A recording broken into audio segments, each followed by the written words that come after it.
Welcome or welcome back to the Moving to Japan podcast. Thanks for tuning in. Great to have you with us. Apologies for abandoning you for a few weeks. The goal is to publish one episode every week if we can, but I've just returned from a month-long family visit to Australia.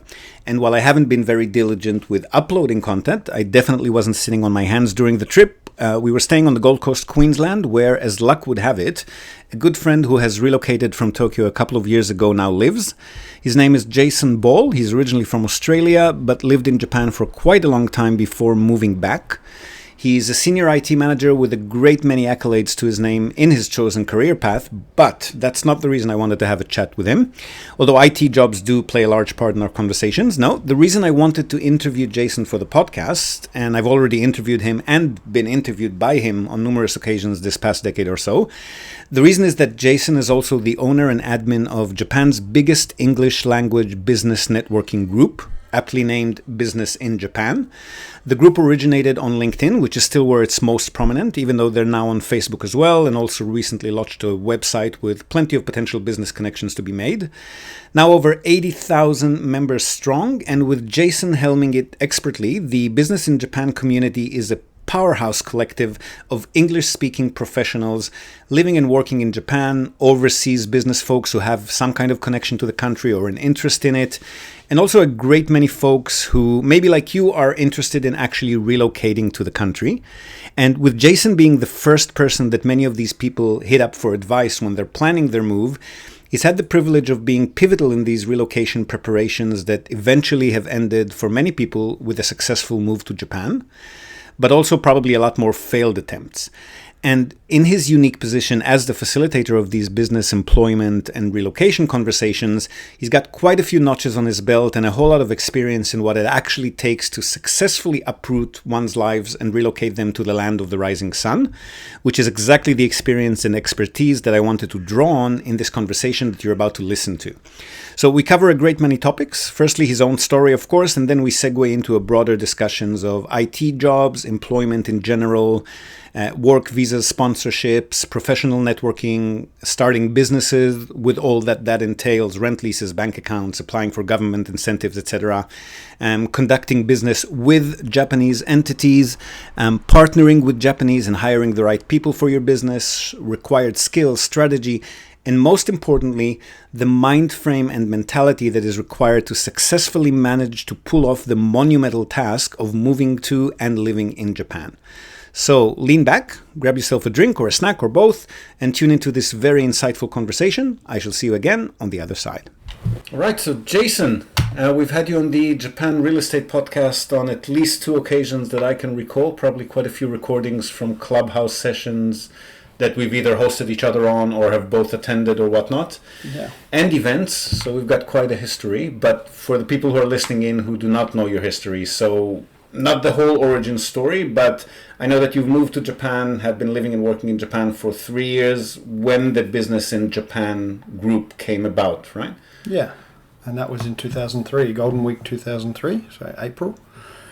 And Business in Japan started in 2008 by a guy called Rob Pereda in the anime licensing industry, and I became the manager pretty soon after that, and the main organizer of and most active manager of the group. And then in 2015 he left the country, and I took full control of the group and bought businessinjapan.com and have been running it ever since. And in January 2022, at the 18.5-year mark, moved my family to Australia.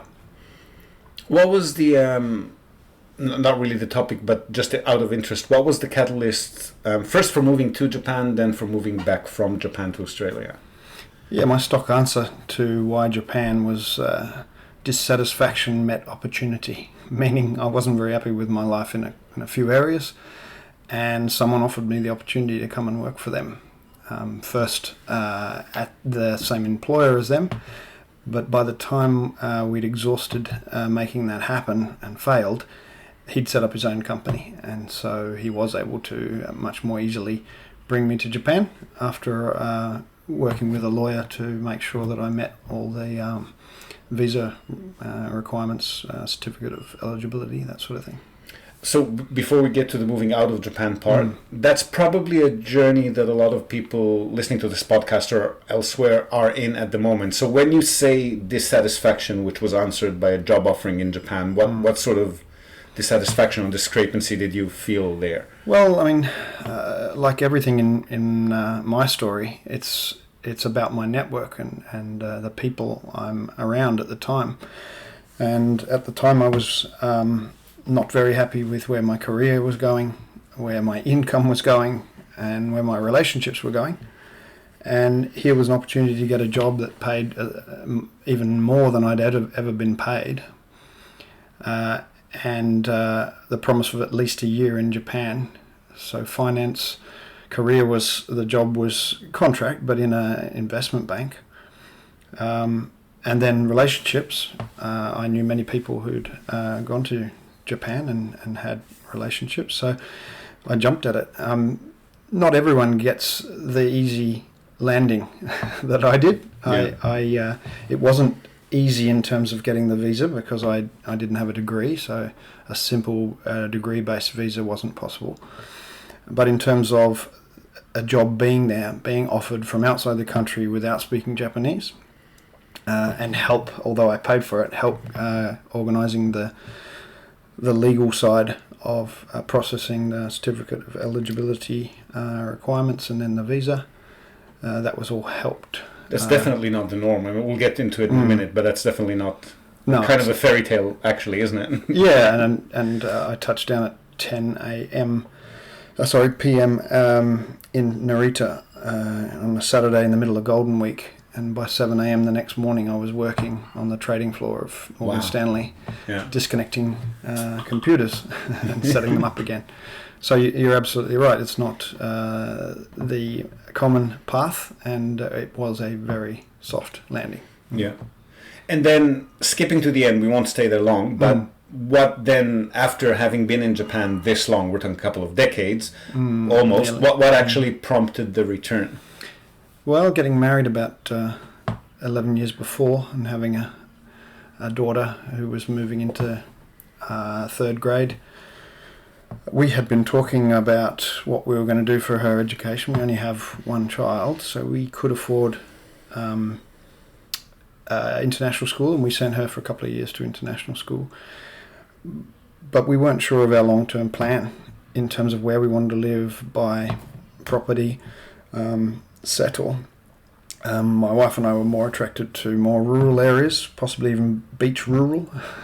No international education to speak of in those areas, though, is there? That's right. It would have been a very domestic schooling environment.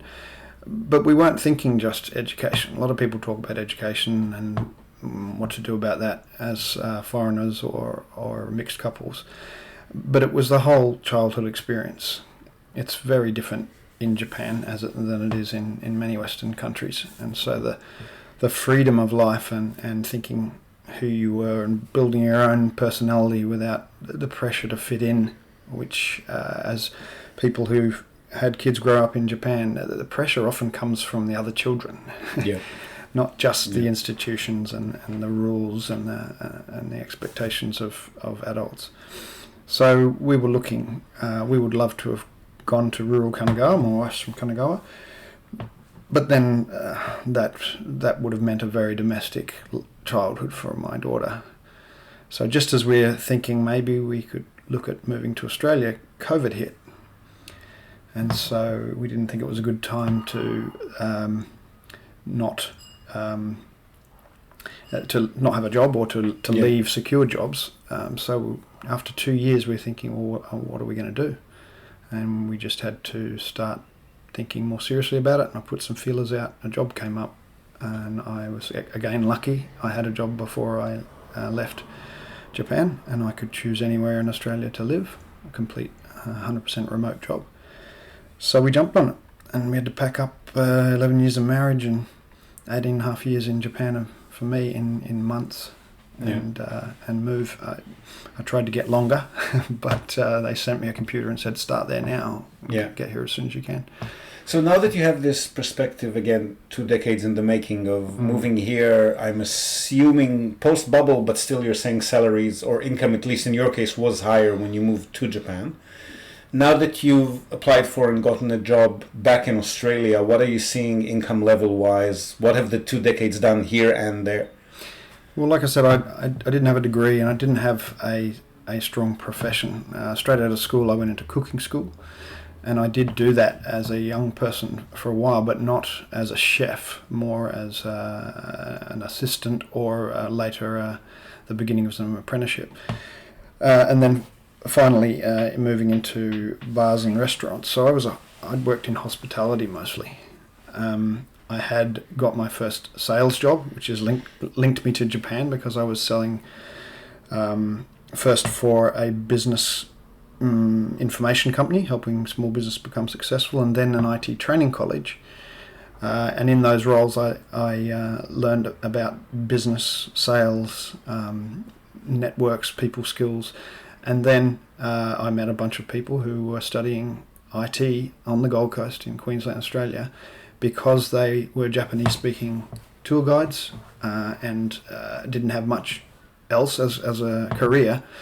But they spoke very good Japanese, and what was happening around that time and earlier was if you spoke Japanese, your IT skills need only be very, very basic to be able to get a job in a big. It does work the other way around too, doesn't it? If your IT skills are good, then Japanese is not that much of a prerequisite, right? It depends. There's different areas of IT, and maybe back then, if you were strong in IT infrastructure, that still was true, and certainly. A decade before that, they were taking anybody with any IT skills. But fast forward a decade and a half or 2 decades, it's really high-skilled modern software development into AI and very specialised areas where Japanese skills and perhaps even not even being in the country are being considered by employers. Yep. Yeah. So salaries-wise, do you feel that, I mean, obviously Japan stagnated salaries-wise. Right. The rest of the world... I was coming in as someone who'd worked in hospitality and then got into sales and started earning real money, I thought. And it was slightly higher than my best year in sales. That was my starting rate. In Australia? No, in Japan. Okay. And so... to me, I wouldn't have cared if it was less. But in fact, the guy who hired me also said, get some IT certification, I'll give you another 100,000 a month. Yeah. And when I moved into a higher paid contract from one bank to another, he gave me another 100,000 per month. So he was very happy to offer incentives and stood by his word each time until I was basically vice president of the company and earning the highest I'd ever earned. And so as my experience grew, coupled with the networks that I'd made, especially those on the job, because even though I didn't have a degree, I would be going to roles I'd never done before and biting off more than I could chew and chewing like mad and getting it done. And even though I was mostly contract in that time, I was the guy that they would say, well, we'll keep him even if we haven't got anything right now. We'll find something. And other people will let go. And so that helped me stay employed, and it helped me rise in salary and roles and responsibilities. What were you seeing on the way back, though, when you were now considering jobs in Australia? How do salaries compare at the moment? When we first started looking, I did talk to a couple of people, and I did get an almost verbal offer to come back to South Australia, where my family's from, but it was about 2/3 of what I was currently earning, and I didn't see it growing that much, so I declined that as COVID started. In IT there are areas that are well paid in Australia, and there are areas that are not that well paid. Big cities like Sydney especially, but also Melbourne, pay competitive global salaries when you're at a high level or a very productive role. And unlike Japan, or the complete opposite to Japan, contract roles in Australia pay more. There's I do recall that. Yeah, there's a markup for you taking on a role that has an end date. Superannuation here is mandated as well, so usually it's an hourly rate plus super. Yep. So I could see myself easily earning what I was earning in Japan if I was contract, but as I looked at roles that were more full-time, they were perhaps a little bit less. And if you look outside of Sydney and Melbourne, which eventually I was, they were significantly less, or about 2/3 of what I was earning. So the image in conversations with expats who are considering relocating with whatever skill set they have to Japan, a lot of the time there's a clear indication that salaries tend to be lower than what they might have been able to get overseas. So maybe that's not Australia, maybe they're talking other countries, you think? Well, this was before the massive devaluation of the yen. And these are, I'm talking from roles that I could possibly get, which is mainly around IT-related project management, IT infrastructure project management, maybe engagement management on-site, account management of IT or project. And on that front, roles. comparable, you think? Well, yeah, and of course, in Japan, I was working in big foreign companies, so my salary was pretty good. Yeah. But you don't only have to look at software developers as the extreme example. In domestic companies, it's significantly less paid than global markets, and US being the highest market is just not even comparable. Right. So good software developers who can have their pick of job in their home country will have to be very motivated to move to Japan. And you'd want another reason, not just the salary. Yeah. And unless, of course, they are exceptional and I find a company that recognises that and then brings them over at the level that they're. Okay. So sorry for sticking around then, but I think that's something that a lot of people are thinking about when they're tuning in to anything potentially considering moving to Japan. Well, it's all about the skills you have, the experience and confidence and ability to prove and talk about what you deliver as an employee. If you meet someone and look them in the eye and you're talking to them about a job, let's say not a recruiter, but an actual owner of a company or a manager responsible for hiring for his own team, you can often get the job you want and the money you want. But if your skills are harder to, and your deliverables, your success stories are harder to put your finger on, it's going to be that much harder. And if you don't speak Japanese fluently, or at least enough so you could work in Japanese all day, every day at about 60 to 70% of your native level or English level productivity, then 1 out of 10 jobs in your area are going to be open to you. You'd have to be exceptional to be considered. Yeah, and exceptional might include being exceptional at interviewing. Yeah. But you'd have to have something that makes you stand out, because contrary to what many people think, Japan doesn't speak a lot of English. They study it in school, and they've recently started teaching it even earlier. But the way that education works here is learning answers so that you can pass tests, not necessarily getting to a level where you're comfortable speaking. And whether it's a foreign company or a Japanese company, the customers, the vendors, and most of your staff, fellow employees, are all going to be Japanese. If there's a written component to your work, the type of work you do, it's all going to be in Japanese. So we can complain about it and say it's someone's fault and they should open up and they'll get more people, but they couldn't, most of them. The structure isn't there. The customers aren't going to change. So Japanese language is very important. Everybody knows it. But the other thing that in getting a job in Japan that many people don't realise is there's whole swathes, whole verticals of jobs that simply are not open to foreigners. They don't hire foreigners in anything, for example, to do with the government.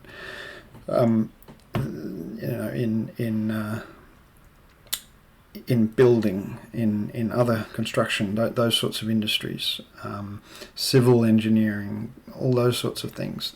There may be some extreme exceptions, like someone who's brought over by someone even though they don't speak Japanese because they work with them in another country and they brought them back, or they're famous, or they went to a university and came out of the university and went into it. But by and by, then those sorts of companies are not looking for foreigners who don't speak Japanese outside of the country. It just doesn't happen. And we should note here that this is not just based on your experience in the IT industry. This is the result of conversations that you've had and assistance that you've provided to people over the course of the business. So 80,000 members, I'm sure you're getting a fair few inquiries every month about people wanting to relocate to Japan. So these are... It's also 15 years of very visible, proactive use of LinkedIn. Yeah. More than that, actually, 16. And people asking me, and me being proactive in the group and in other people's discussions on LinkedIn, and sharing advice and commenting where many people are sharing advice. I also ran recruitment for Deutsche Bank Group for 18 months or 20 months leading up to the global financial crisis, where I was responsible with a team I grew for all non-revenue generating recruitment. So that was not sales and traders, but not just IT either. Yeah. So other roles within the banking group. So within all that experience and what you deal with on a regular basis, if you were to frame the typical employee recruitment success story of somebody coming from out of Japan, looking for a job in Japan, looking to relocate into Japan, whether it's a case of somebody with superb Japanese language skills or superb technical skills, or what would be the typical success case that you have seen in the course of your dealing with it? Well, I mean, there's domain verticals like software development. There's extremely passionate people that perhaps learnt enough Japanese to be able to hold a conversation from maybe a passion for anime or something like that. Yeah. There are people with so much tenacity, they come multiple 3-month blocks and just build networks, and I'm not teaching English, or they're not from a native English. That's how I got into Australia, by the way. I just came here and just stuck here until I got a job, or as often as I could. Yeah. That's it. So the where the rubber hits the road, where the success comes is with when you're in front of people, and your personality, your reputation, and your ability to articulate yourself leads to someone going, I like this guy, this girl, and I think they can do the job. So again, the fairy tale of I'm going to just go to Zoom interviews while I'm still in my home country. Even these days when it's such a normal thing to have video, that's still not something that happens very often, is it? That you get hired? It's happening more and more in high-skilled IT, software, product management, cloud-related stuff. It doesn't happen for people who work in data centers or network engineers and things like that. But the types of skills you need for the most modern technologies that are being rolled out, so like data science, machine learning, AI, before the recent boom was up and coming. Now, if you're good, almost anyone who's deploying large language models and generative AI would hire you. Of course, being an extremely good programmer in that area, or technologist in that area, you're probably going to be able to get 200 to 300,000 a year in US dollars in the US. So you'd be giving up a similar amount to someone who is a simple front-end web developer or something. Yeah. So the ideal candidate is somebody who comes here, goes the distance of actually applying for and attending job interviews in person. Obviously, you can try remotely, but you're not going to get that many interviews, I suppose. Well, with me, it's the focus should be on where your value is and what you want to achieve, and then targeted networking. Networking meaning researching and approaching people one by one, and you could do that in a networking event, an online or an offline networking event. But I'm a great proponent of using LinkedIn proactively. So not job boards, recruitment, portals. all of those things can be good depending on the job category you're in and your ability to fit in that. If you have broad, general, I do everything skills, you're going to have less success. You're going to have more focused, I can tell you 7 stories about what I've done in the last 18 My months. little niche, yeah. You're going to get interviews and eventually you'll get hired. Recruiters only recruit for certain jobs in certain companies. That's important to note. Recruiters work for companies to find people who are Japanese, who speak some level of English and can do a job like a foreigner in a very take ownership, individual contributing way. As there's not many of them, then recruitment is also about how close can they get to that. That's sorry to stop you. That's a very interesting point, but actually ties back into what proving your value. Can you elaborate on that for a minute? What exactly is missing from the Japanese workforce? Well, I mean, for 4 decades, recruitment, contingent recruitment, which means finding the candidate and then not paid until the candidate gets the job, relies on someone finding someone for a company and presenting them.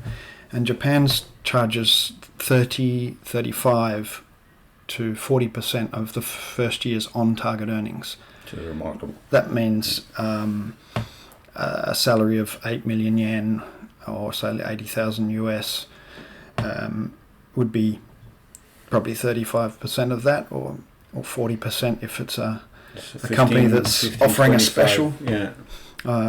Offering recruiters incentives to get all the resumes, they might lift it to 40%. But if it's a sales or trader in finance pays about 25%. But let's say it's a country manager of a tech company, and the base salary is 20 million yen. But if they meet their target, they'll be earning them, another 50 million yen. Then that will be invoiced as 30%, 35% of the on-target earnings. Wow. If he meets his target, what would he be paid? We're going to bill you 30% of that. So they get paid at the end of the first year, including the bonuses? Well, it depends. There's different structures of recruitment. Yeah. And contingent would be up front, but there would be a crawlback if the candidate didn't work out in the first month, the second month, third month, up to usually 6 months. The company can get back some of their fee. For high profile roles, retained recruitment is probably effective and recommended, and that's where you pay perhaps, and there's different structures, but a third up front, a third after the first shortlist, and a third on placement, and that is charged whether there's a hire or not. And requires a lot of due diligence and presentation of what research you did and why you're presenting each candidate and why you excluded some others. Mm-hmm. So the quality of candidates is important, and you're saying there's not that many of them? There's not. There's a large population in Japan, very very large population, but compared to other markets, there's very few of the sorts of candidates that mid-career large brand name companies are looking for. There's simply not enough, and that's why over that 40 years, the 30 to 40% has hardened, not softened. Right, it's a harder job. Yeah, it's no easier today, and we've got a declining population. So there was a big group of older Japanese people over the last 40 years who've retired. Yeah.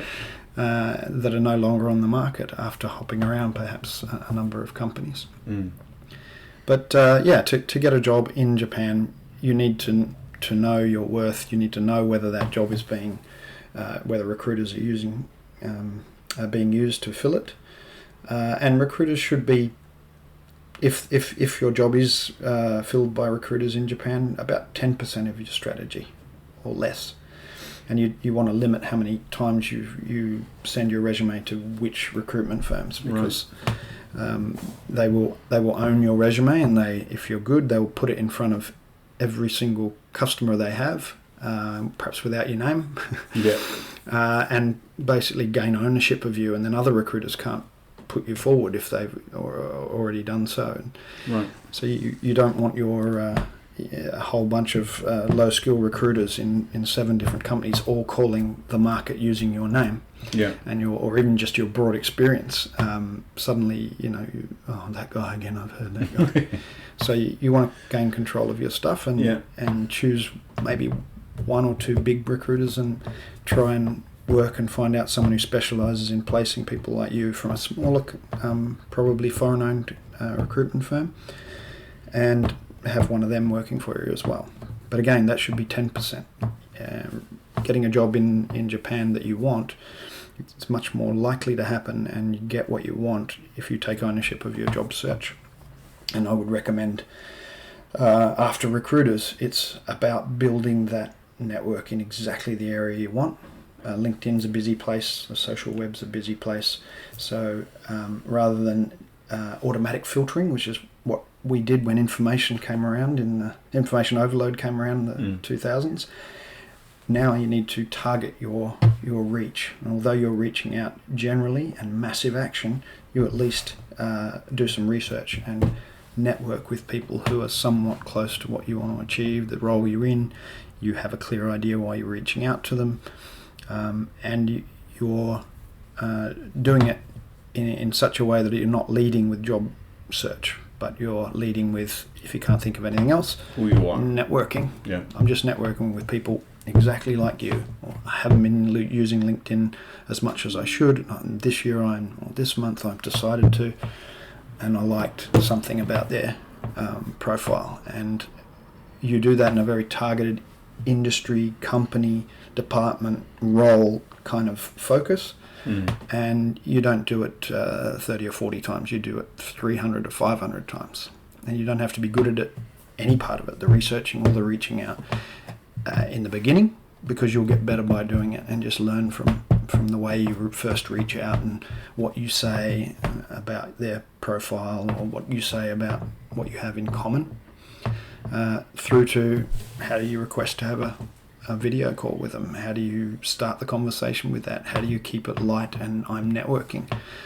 And there's nothing wrong with letting job search come up, and you should be ready to let job search come up as a part of natural conversation, but just don't lead with it. Do you find that there's a difference with, is it easier to get a job if you're, obviously it should be, but if you don't actually need a visa sponsored, if you're already here, say, on a spouse visa or a student visa, and you're just browsing around for normal jobs, what percentage of the employers that are actively hiring would actually consider sponsoring a visa, you think? Yeah, obviously if you have a visa through marriage or working holiday or student, first of all, you could come there and meet people in person rather than having to job search remotely. But in terms of companies that sponsor visas, if you go back 10, 15 years, it was rare, very rare. Internal transfers happened. People who came out of university and then went into the industry happened. Highly specialized people, someone went out and found someone in the US or whatever and invited them, but it generally didn't happen, and there weren't many companies that would sponsor a visa. That's been changing over the last decade or so, in particular areas like full stack software development, modern container-based JavaScript developers, all the stuff that all the famous name social media platforms or technologies that you use, the people who are employed in those, as opposed to like a PHP developer, a WordPress developer or something like that, those people who worked for enterprise level development, modern software development, they're regularly getting visa sponsorship. Okay. And then last on this topic, if we were to, because we obviously often get approached by people who don't have any of the above, so no Japanese skills to speak of, no real experience or certifications or diplomas in any area, and they're thinking, if they can, they're thinking about English teaching jobs, but those who can't are thinking about, well, 7-Eleven hires swarms of Nepalese or Bangladeshi, teach them Japanese, bring them here, maybe not the best salaries, obviously not the best salary, but is that course of employment and relocation open to, let's say, Westerners? Yeah, I mean, I've met many people who come from Europe or something where then English is not the native language, but generally the population speaks near native English, and they come to Japan based on teaching English. Obviously, if you come from a native English-speaking country, it'll be a lot easier. There are certain paths that are better than others in terms of English teaching. I never did it, and I think the landscape has changed every decade for English teaching. But there's basically English conversation schools. There's the JET program, and then there's the Education Department program of ALTs, Assistant Language Teachers. And the biggest employer of that is called Interac. So they have the contract to provide those with the government. I don't think there's anyone else who's got it other than the JET program. And they have no problem finding teachers for Tokyo or Osaka, and so they're constantly hiring people from outside the country to go to areas in Japan that are not able to be filled easily with people already in the country. So that's enough. How about more menial work like farm work, factory work, and convenience store work? Well, I do see foreigners doing it here, but I don't know if they actually got a visa to do that or were they already here? Like many things in Japan,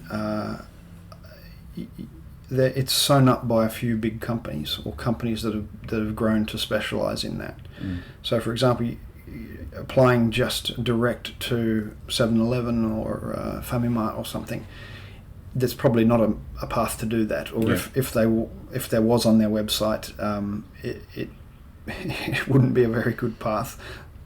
There'll be a company that hires these people, whether it be convenience workers or factory workers or farm workers or nurses, and they have sewn up the industry, and that means that they go out into wherever in the world they hire people, and they hire them and they bring them on a very restrictive both salary and other things.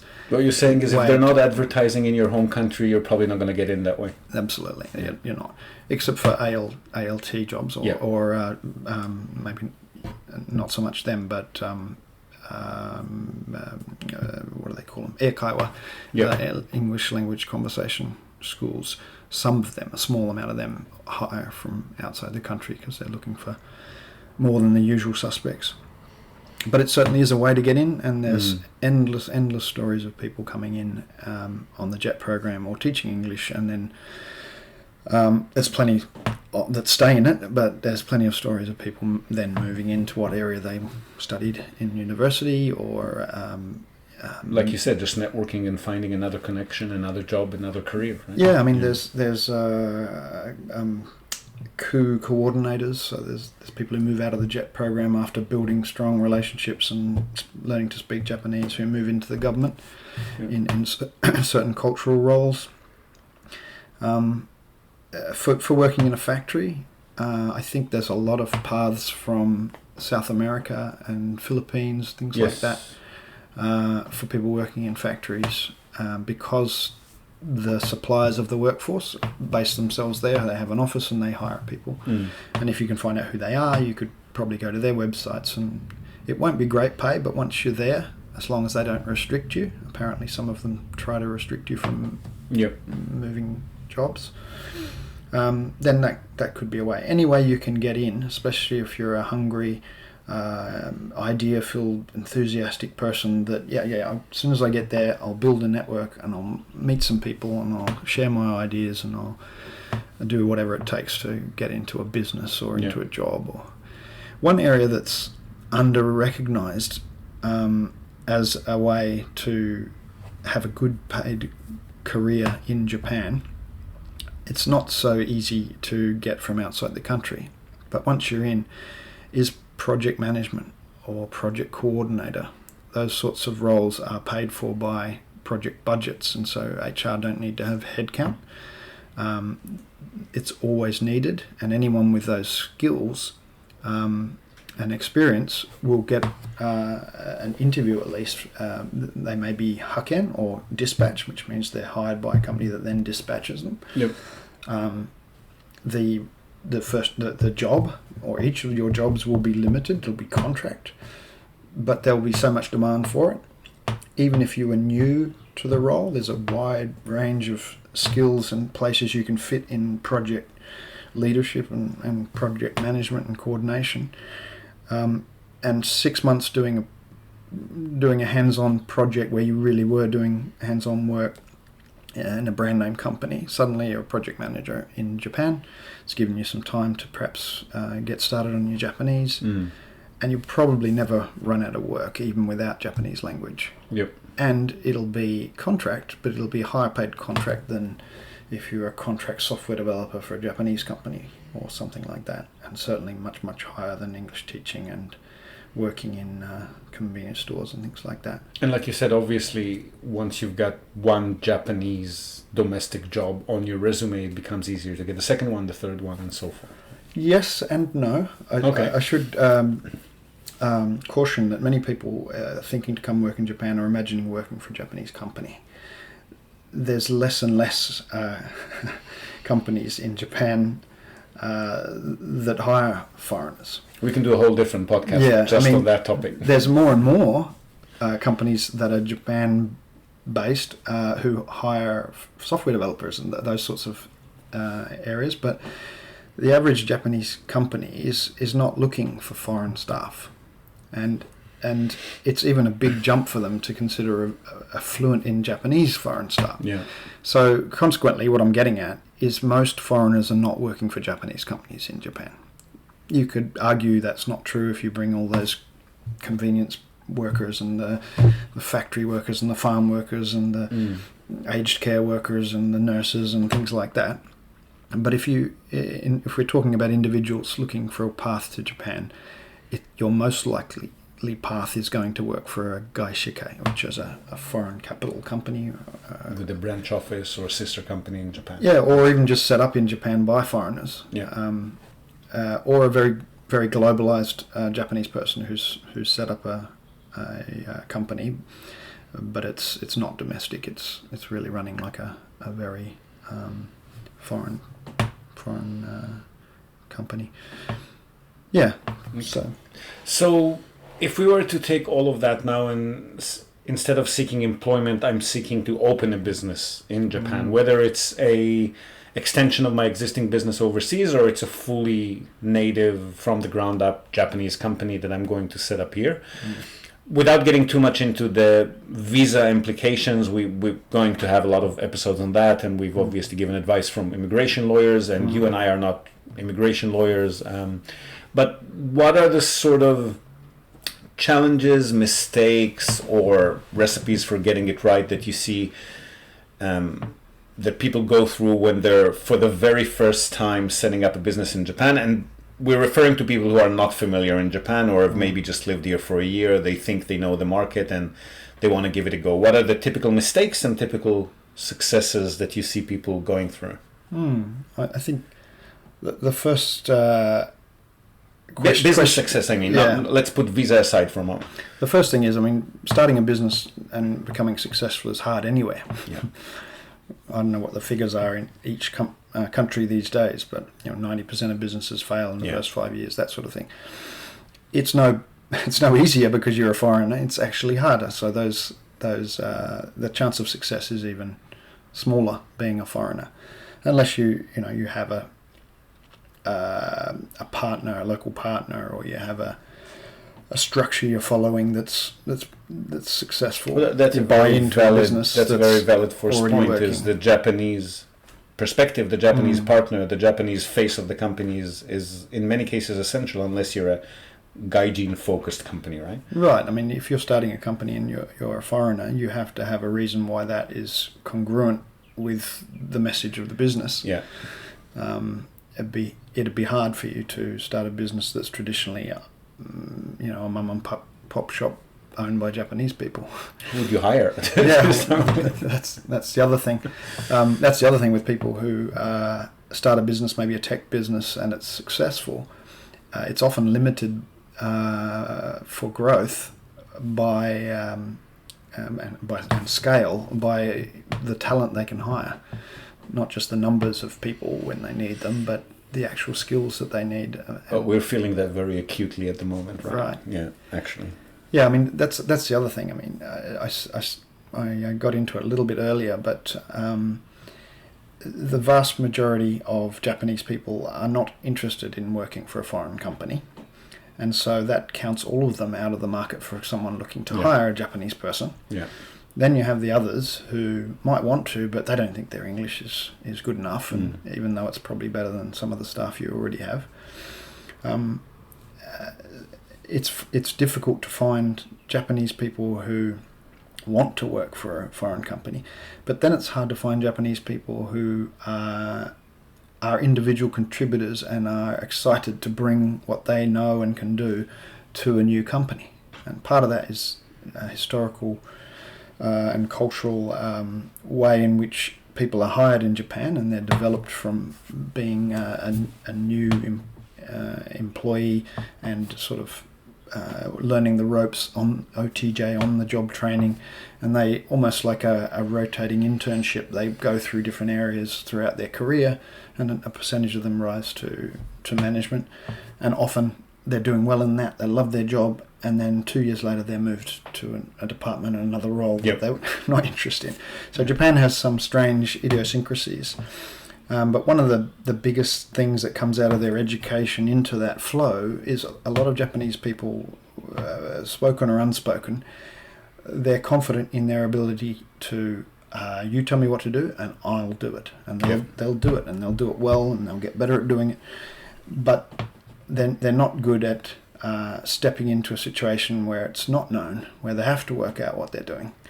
Now, of course, that's a generalization, but a lot of stories out there of hiring people who look good on paper, but they arrive and they're used to working in a team where everyone moves together and they fit into that thing. Now they're there, the company's saying, right, bring all that experience with you, and they're like, and do what? What do I do? Yeah.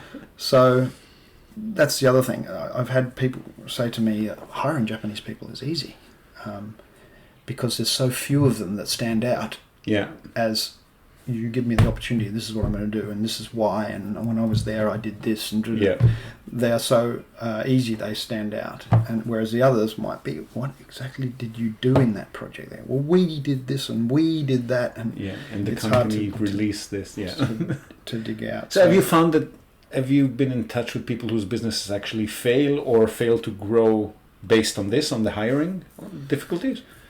You certainly see it on LinkedIn. Yeah. Most of my friends who have businesses, a lot of them are staffing or IT related, technology related.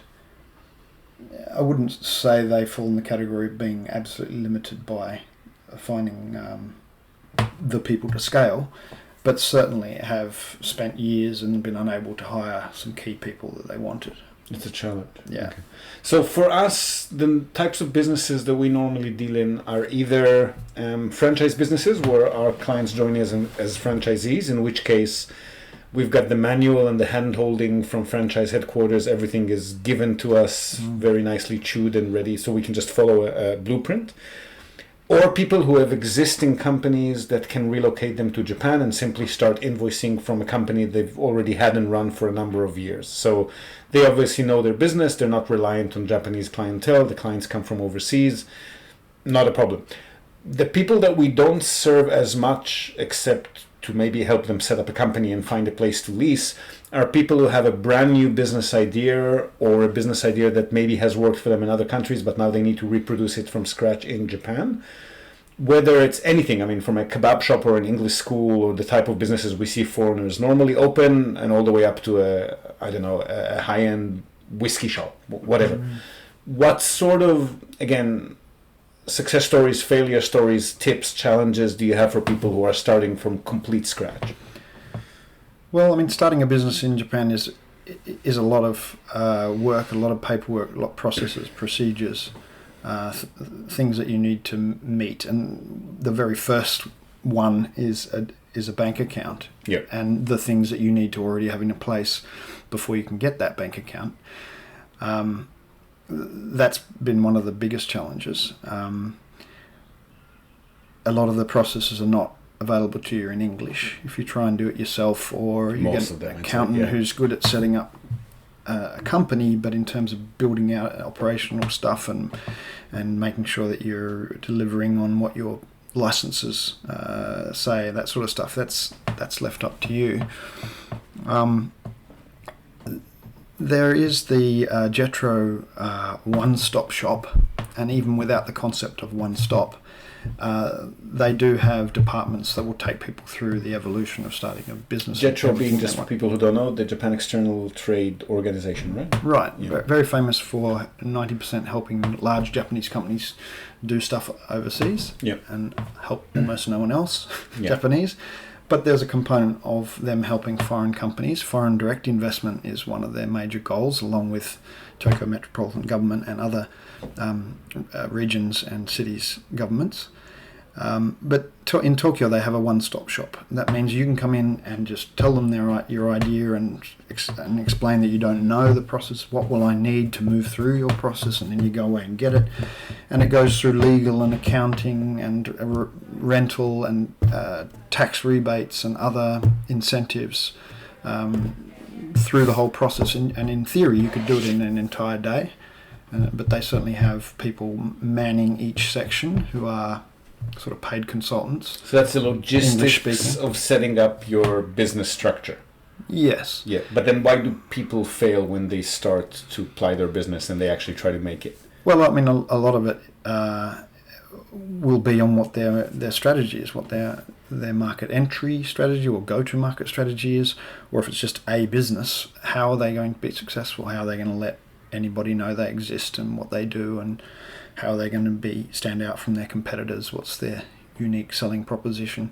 Some of that comes into play trying to get somewhere to rent, because there'll be lots of people going for it, and you're the foreigner, and there might be lots of reasons why they want to rent to you. But if they can't see what your business plan is, they can't imagine you making much money, then they won't want to rent to you. Yep. And that might go double for trying to get any government incentives, of which there's a lot of. Certainly trying to get a loan from a bank, something like that, or a financial institution other than a bank, more likely. You need to have a plan and execute it. Yeah.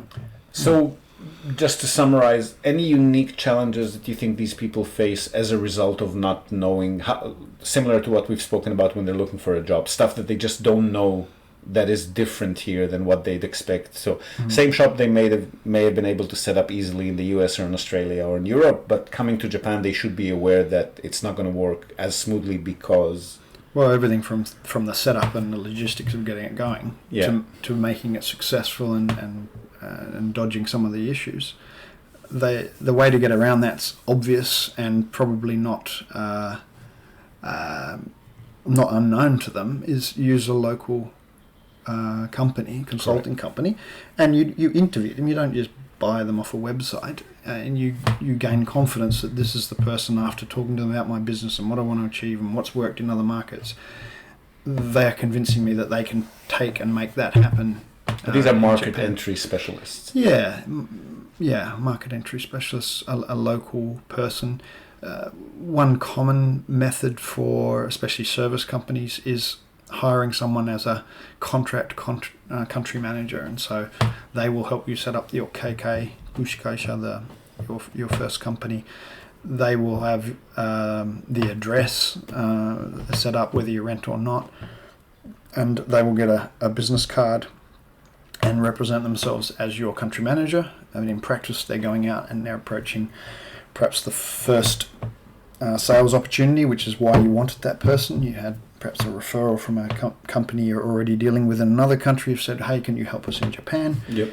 You can find, if you're lucky, these guys that are sort of semi-retired and very experienced, look the part, and they sell a day a week, for example, or 2 days a week, or 3 days a week for this much base salary, plus whatever else you're thinking in terms of profit share or commissions or a variety of stepped ways to motivate them, to incentivize them to go out and build. And these are mostly retirement age Japanese ex-managerial or ex-senior sales who are now just looking for something to fill their days with. Yes. Right, the ones that come out of a sales and super successful career, probably not looking for that level. Job. Yeah, they have no problem finding any consulting work if they want to.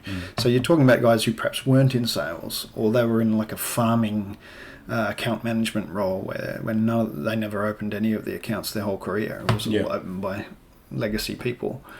And so you can't imagine that they're going to be hunter salespeople, but they will present you as existing in the market. They'll do all the right things. You'd be surprised how successful I've heard people having that person who's not really a salesperson, but you booking appointments for them and giving them and stepping them and having them role play with you and making sure you know how they're going to present you. And then you book their appointments if they're not making enough themselves.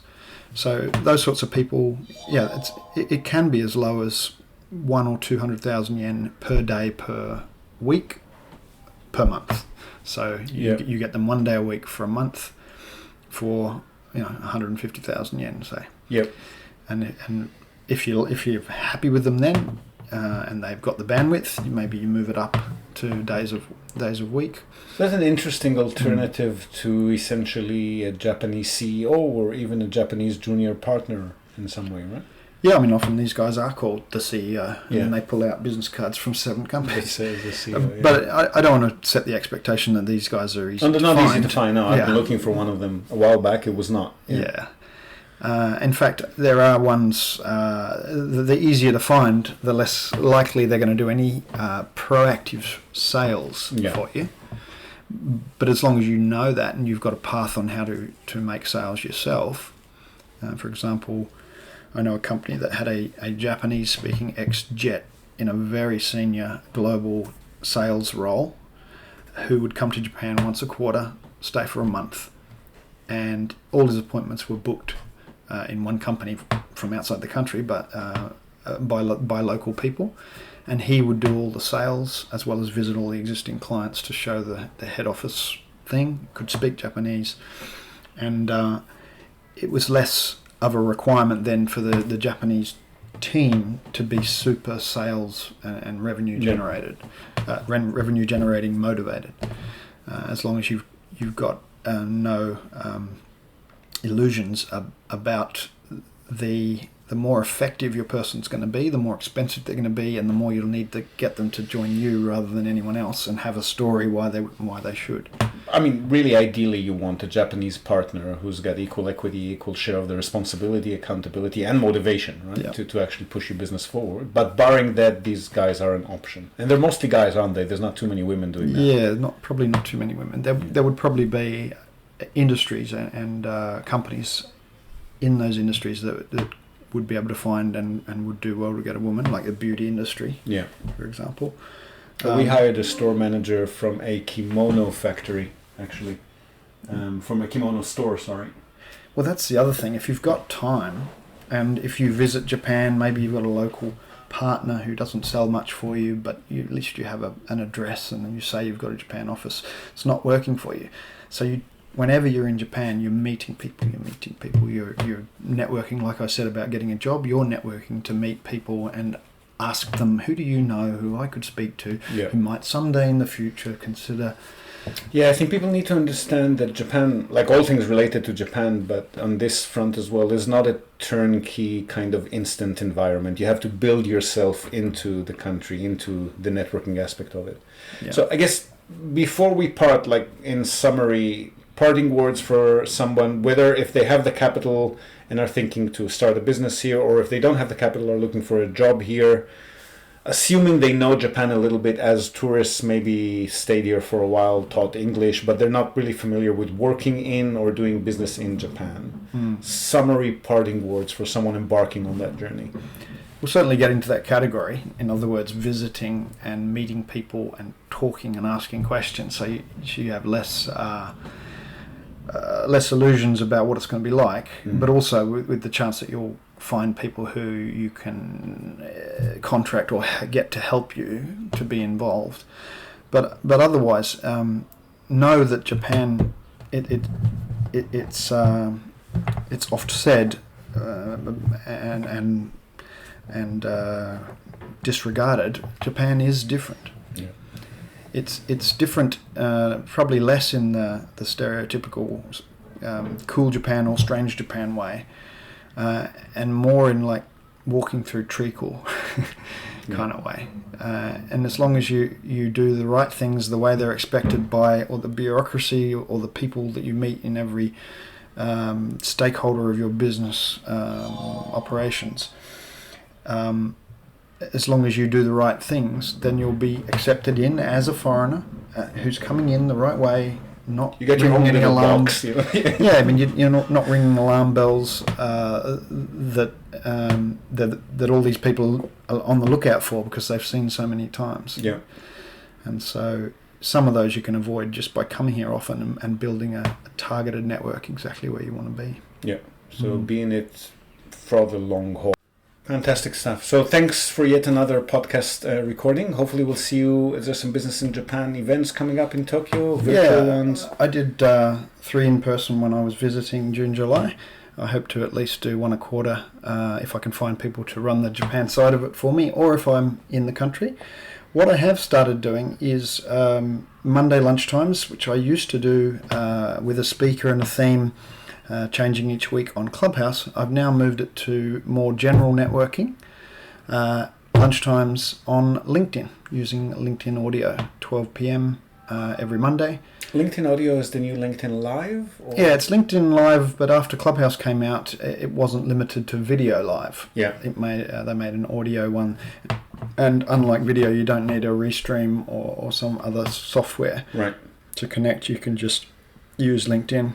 And so, yeah, it's not a bug-free platform, but we've had a lot more visitation of those events, and it's built around the concept of introducing yourself, your connection to Japan, or interest in it, who you are, what you do, how you can help others, and how others can help you. So everything that we've just discussed here in starting to build your network in preparation for what you hope will be an eventual move, this would be a very good place to start, wouldn't it? Absolutely. Yeah. For both learning who's out there, but also perhaps introducing yourself. And the group on LinkedIn has obviously links to that weekly event that people can join. But I think even just chatting away on the group is generating some very good results for a lot of people. Well, it's a lot busier now. We opened it up to become a public group. That means the posts are now visible to people who are not members. So we're a 15-year-old group. We have 81,500 members, I think. About a third of those at any one time are Japan-based. So it's about 20 to 25,000 people are Japan-based members of the group. And we have a lot of moderators, so we try and keep it on. I've noticed that. Yeah, I mean, one of the levers we've got to make the group of value and that sort of thing isn't just keeping spam out, it's keeping it on topic. Yeah. So if it's not Japan related, we'd probably have to have a pretty strong reason to not delete or not block it from being posted. Yeah. I think that's a policy that's proving itself. It's definitely the best place to be at the moment for business networking in English in Japan. There's no other place. Absolutely. And of course, businessinjapan.com, there's a blog section there. You can search the blogs for keywords, internship or e-commerce or market entry, whatever, hiring. There's some good posts there. And good companies to contract if you need that too, right? Right. Under services, we've got a growing Business in Japan partner network, and these are companies that I've known for a long time. Usually I know the owner of the company, I know and trust them, and so refer them business. I've been doing this for well over a decade. I've now just put it up on the website and put it like MVP, a form where people can say, hey, I'm interested in that service. Good stuff. Hope to see you again soon. Thanks for your time. So there you have it, the illustrious Jason Ball, most likely Japan's most prolific English language professional networker and a wealth of information. We'll link to the Business in Japan LinkedIn and Facebook groups, as well as the Business in Japan website in this episode's show notes. Highly recommend you check it out if you're at all interested in working, living, or starting a business in Japan. It's probably the next best thing to being here and networking in person, as Jason highly recommends.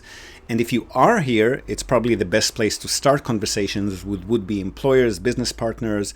Hop over, check it out, read, participate, and start your Japan journey today if you haven't done so yet.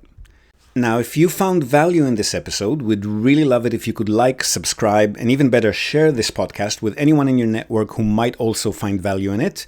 And of course, leave us a review or a comment wherever you might have found the podcast. Your word of mouth is our oxygen, and it helps us reach more and more people who may find value in the topics that we cover here. We love hearing from you. And of course, if you want to be on the podcast, either as a sponsor, we can definitely put you into the ears of anyone interested in moving to Japan, or even better, as a guest, either via recorded conversation or just send in your questions, audio, video, written form, and we'll try and give you the answers you're looking for. Just drop us a line, either in the comments section or DM us again, or even email us at info@nipponbridge.com. That's info@NIPPON, Nipponbridge, all one word, .com. We want to know what you think.